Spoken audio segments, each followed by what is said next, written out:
Hello friends, स्वागत करते हैं एक बार फिर आपका हमारे चैनल बोल फटाफट में। तो दोस्तों भाई जिशान जो घर में रहते हैं बिना कपड़ों के, बाहर उन्होंने निकलकर सोशल मीडिया पर अपनी फोटोज डालना शुरू कर दिया है कि भाई बिग बॉस के घर में मुझे इतना टॉर्चर किया गया है, इतना मुझे मारा गया है, इतने मेरे हाथों में चोट लग गई है और जो है मुझे घर से बाहर फेंक दिया गया है निकाल के। भैया जितनी फोटो ये सोशल मीडिया पे डाल रहे हैं ना घर से निकलने के बाद, उतनी तो लड़ाई हमारे बच्चे बाहर से करके आ जाते हैं, दूसरों को पेल के आ जाते हैं और पिल के आ जाते हैं और हमें पता भी ना चलता कि कहाँ पर कहाँ हमारे बच्चे को कितनी चोट लग गई है। जब बताते नहीं इतनी इतनी चोट जो ये बाहर आके सोशल मीडिया पे डाल रहा है। और भाई लेकिन मुझे ऐसा लग रहा है कि बिग बॉस ने जो किया है ना भाई जिशान के साथ अनफेयर किया है, क्योंकि प्रतीक और जिशान की लड़ाई हुई, एक तरफ से धक्का लगा, दूसरी तरफ से धक्का लगा, बीच में जो तीसरा आया वो भी साथ में पिल गया है। तो धक्का मुक्की दोनों तरफ से हुई, तो बिग बॉस को दोनों को ही घर से बाहर निकाल देना चाहिए। और अगर हम बात करें बिग बॉस 13 की, तो वहां पर भाई वहां तो चाय फेंकी जा रही थी, कपड़े फाड़े जा रहे थे एक दूसरे के ऊपर पेलम पिल्ली हो रही। तो उस तरीके से तो सिद्धार्थ और आसिम को शो में टिकना ही नहीं चाहिए था, बिल्कुल उनको शो से बाहर ही निकाल देना चाहिए। तो कहीं ना मुझे ऐसा लग रहा है कि बिग बॉस की भाई स्ट्रेटेजी समझ नहीं आ रही, क्या रूल्स और रेगुलेशन है। 2 मिनट में इनके रूल बनते हैं और दूसरे बंदे के लिए 2 मिनट में इनके रूल जो है वो बदल जाते हैं। तो जिशान के साथ जो हुआ आज मेरे हिसाब से जो है वो अनफेयर हुआ है कहीं ना कहीं, क्योंकि इस हिसाब से जैसे आपने बिग बॉस 13 में सारी चीजें माफ करी, सारी गलतियां माफ करी, तो एक मौका जरा इस बच्चे को भी दे देते हैं। ठीक है, माना कि कपड़े नहीं है बंदे के पास कम से कम रह लेता घर में, तो इतने कपड़े तो इतने पैसे तो मिल जाते उसे कि वो बाहर जाके अपने लिए कपड़े खरीद लेता है, कपड़े पहनने के लिए तो हो जाते, उसको तो थोड़े दिन टिका लेते उसे घर में है।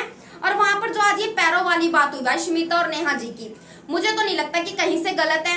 मुझे ऐसा लगता है कि अक्षरा के बोलने का भी तो एक होता है ना कि खाली बंदा बैठा रहता है तो हम बोल देते हैं घर में कि भाई पैर फैला के बैठा हुआ है, इसको कुछ काम धंधा नहीं है। और उस चीज को इन्होंने मतलब क्या विक्टिम कार्ड खेला, क्या वुमेन कार्ड खेला कि Smita ji it does not look sound, it sounds very bad. और वेरी बैड वर्ड, और जो तुम्हारे जिया जी करते हैं वो क्या गुड है?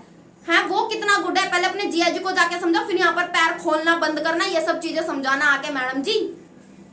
यहाँ पर जो स्मिता जी ज्यादा अपने आप को वेल बिहेव्ड दिखाने की कोशिश करती हैं, तो जब वहां पर वो जिशान की उनके दोस्त की लड़ाई हो रही थी जिनको वो इतना सपोर्ट करती हैं, वहां पर चुपचाप सोफे पे बैठकर अपनी भाई पार्टी कर रही हैं अपना। और राकेश जी को, राकेश जी आप भी यहीं बैठ जाओ ना, हम वहां जाएंगे तो हमें चोट लग सकती है, हमें नुकसान हो सकता है, हम एक्ट्रेस हैं, हम एक्टर हैं, हमारा फेस खराब नहीं होना चाहिए, तो हम यहीं से बैठकर जो है लाइव टेलीकास्ट देखना पसंद करेंगे। इतनी हमारी स्मिता जी वेल बिहेव्ड है जो यहाँ पर सबको समझाती रहती हैं। वहीं नेहा को बोल रही है, गाबा को समझा रही है जाके कि भाई नेहा की आदत है, वो इतना फ्रस्ट्रेटेड हो जाती है, उनकी आदत है इतना तेज बोलना, इतना लड़ना झगड़ना, ये उनकी आदत है, उनकी हैबिट है। तो अगर प्रतीक ये चीज करता है तो फिर आपको प्रतीक से क्यों प्रॉब्लम होती है? मतलब ये लोग अपने आप ही चीजें ना अपने हिसाब से मोल्ड कर लेते हैं, इनके हिसाब से सारी चीजें होनी चाहिए भाई। तो मुझे जो आज नेहा और अक्षरा की फाइट हुई ना, तो मुझे अक्षरा जी जो है वो कहीं पर भी गलत नहीं लगी हैं। लेकिन भाई गाबा जी का क्या होगा? गाबा जी तो कल इतना फट रहे थे, इतना मतलब आग बबूला हो रहे थे कि जैसे पता नहीं भाई वो शो में क्या कर देंगे, ज्वालामुखी फाड़ देंगे। लेकिन आज वो बंदा जब जिशान की और प्रतीक की इतनी फाइट हो रही है, वो बंदा बैठ के सिर्फ पराठे खा रहा है, पराठे खा रहा है, पराठे खा रहा है। तो कहीं ना कहीं मुझे ऐसा लग रहा है कि इस हफ्ते जो है ना नेहा या गाबा भाई इन दोनों में से तो एक जाएगा ही जाएगा। जिस तरीके से नॉमिनेशन टास्क में स्मिता राकेश है, नेहा और प्रतीक की जोड़ी, और वहीं अक्षरा और गाबा की जोड़ी है। तो अगर सिंगल इविक्शन होता है यहाँ पर, तो इस बार तो नेहा और गाबा में से कोई ना कोई एक डेफिनेटली है, क्योंकि जो बिग बॉस 15 में जाने वाले टॉप 6 बंदे हैं ना, स्मिता और राकेश तो है ही भाई, उनको तो मिनिमम गारंटी मिली हुई है। और बाकी जो है मैं आपको बता दूं, हमारा ये प्रतीक, निशांत, अक्षरा और दिव्या, ये 6 बंदे हैं जो आपको बिग बॉस के घर में दिखाई देंगे। वहीं पर आज भाई किचन एरिया में जो बवाल शुरू किया था वो किसने शुरू किया था? मैं आपको पहले बता चुकी हूँ, जो घर का नारद मुनि है या फिर उसको आप मास्टरमाइंड पार्ट 2 भी बोल सकते हो। सुबह उठते के साथ भाई मुझे भूख लग रही है, भाई मुझे ये हो रहा है, भाई मुझे वो हो रहा है, मतलब इस बंदे को पता है कि मुझे कहाँ से अटेंशन लेनी है। स्मिता जी जो बोल रही हैं, इतनी आपको वेल बिहेव्ड बनती हैं और इतनी अपने आप को मैनर बनती है कि भाई मेरे अंदर इतने मैनर्स है, मैं ऐसी फैमिली से आती हूँ। वो तो खैर हम सबको पता है वो कैसी फैमिली से आती हैं, तो मैं ऐसी फैमिली से आती हूँ।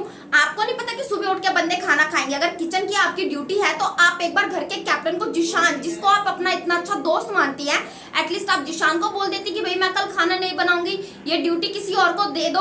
और यही वे था अक्षरा का बोलने का कि पैर फैलाकर जो है वो बैठी हुई है वहां पर, और कोई वे नहीं था उसका बोलने का, जिस चीज को इन्होंने इतना ज्यादा मोड़ दिया।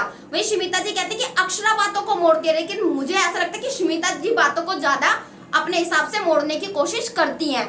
अक्षरा का सिर्फ ये मतलब था कि भाई यहाँ पर पैर फैला के बैठे हुए, कोई मतलब ही नहीं कि घर में किसी ने खाना खाया है या नहीं खाया, इनको कोई मतलब नहीं है, इससे ज्यादा कुछ नहीं। तो घर के नारद मुनि ने सुबह उठते ही जो है घर में कलेश करवाना शुरू कर दिया। तो जो ओवरऑल है तो दोस्तों जिशान जो है वो घर से बाहर हो चुके हैं फाइट को लेकर। जिशान, प्रतीक और निशान के बीच में फाइट हुई थी जिसके चलते जिशान जो है घर से बाहर हो चुके हैं। और अब देखना यह है कि इस हफ्ते मेरे ख्याल से नेहा और गाबा, इनमें से जो है एक बंदा घर से इविक्ट होने वाला है। आपके हिसाब से नेहा और गाबा में से कौन इविक्ट होगा? प्लीज हमें हमारे कमेंट बॉक्स में कमेंट करके जरूर बताइएगा।